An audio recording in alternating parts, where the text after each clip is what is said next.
Pinaimbestigahan ng Senado kung mayroong naglabas ng impormasyon mula sa executive session ng Senado na sarado dapat sa media.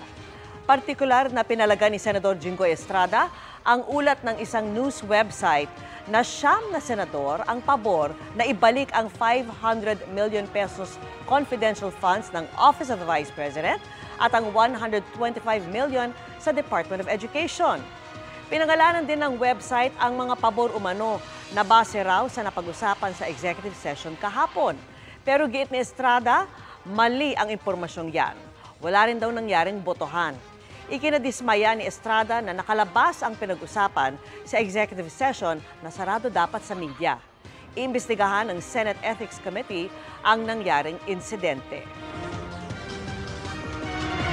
Mga kapuso, kasama nyo kami 24 oras. Mag-subscribe sa GMA Integrated News sa YouTube. Sa mga kapuso abroad, bisitahin ang GMA Pinoy TV at www.gmanews.tv.